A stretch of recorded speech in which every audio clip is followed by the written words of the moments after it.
நீங்க கூட்டு சேர்ந்துக்கிட்டு ஆட்சி அமைக்கணும்னு நினைச்சீங்களோ அப்பவே இந்த திமுக தூர்த்து போன சக்தியாகவும் ஆயிடுச்சு. நீங்களாம் நம்மளை பத்தி அவதூறு பேசலாமா சார்? இது நியாயமா?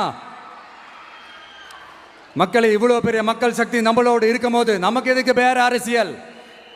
எலெக்ஷன்ல 50-60 வருஷமா இருந்த சாதிய உடைச்சிருக்கிறோம், மதத்தை உடைச்சிருக்கிறோம், காசு கொடுத்து ஓட்டு வாங்கறத உடைச்சிருக்கிறோம். நாம எது செஞ்சாலும் கான்ஸ்டிடியூஷன்ல தான் செய்வோம். நாம சிங்கிள் மெஜாரிட்டி வாங்கி இருந்தாலும் நம்மளை நம்பி முறையா கூட்டணியில கட்சியில ஆதரிக்க வர்றவங்களை அரவணைச்சு தான் இருப்போம். நான் இப்பவும் மீண்டும் டிக்ளேர் பண்றேன், டிவிகே ஆட்சி எந்த பாகுபாடும் இல்லாம எல்லாருக்குமான ஒரு ஆட்சியா தான் இருக்கும். அதுல எந்த மாற்றமும் கிடையாது. ஸ்டாலின் சார் மாதிரி ஊசலாட்டம் இருக்கவே இருக்காது. மதச்சார்பற்ற கொள்கையில சமரசமே இல்லை. மாநில உரிமைகள்ல விட்டு கொடுக்கவே மாட்டோம். நதி நீர் உரிமைகளை விட்டு கொடுக்கவே மாட்டோம். சமூக நீதி, சம நீதிய, சமத்துவ நீதிய ஒரு நாளும் விட்டு கொடுக்கவே மாட்டோம்.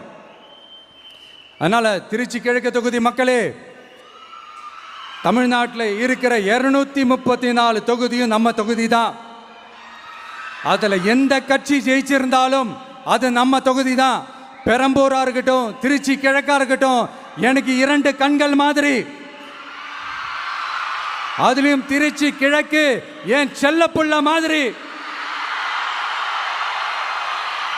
அதனால வரப்போற இடைத்தேர்தல்ல உங்க வீட்டில் இருக்கிற ஒருத்தரை தான் வேட்பாளரா நிக்க வைக்க போறோம்.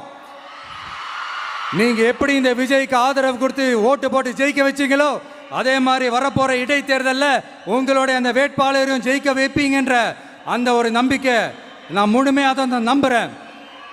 உங்களுக்காக உழைக்க வந்திருக்கிறேன். உங்களுக்காக எல்லா விஷயத்தையும் நான் பார்த்து செய்வேன். ஊழல் இல்லாத, லஞ்சம் இல்லாத ஒரு ஆட்சியை நான் கொடுப்பேன். I understand.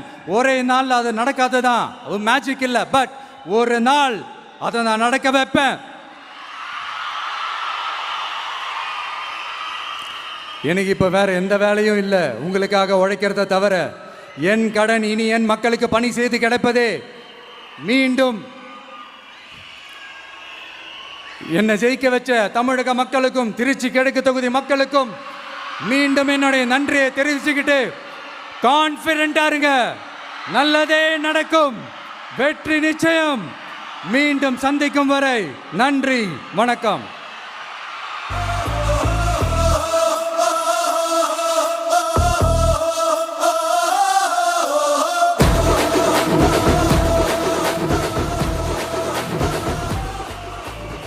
பணநாயகத்தை உடைத்த எங்கள் ஜனநாயகம் தமிழ்நாடு புது வரலாற்றை உருவாக்கிய மாண்புமிகு முதலமைச்சர் அவர்களுக்கு பரிசு வழங்கி சிறப்பு செய்வதற்காக சொல்லு உடன்பிறப்பேவா உங்களோட அந்த உண்மையான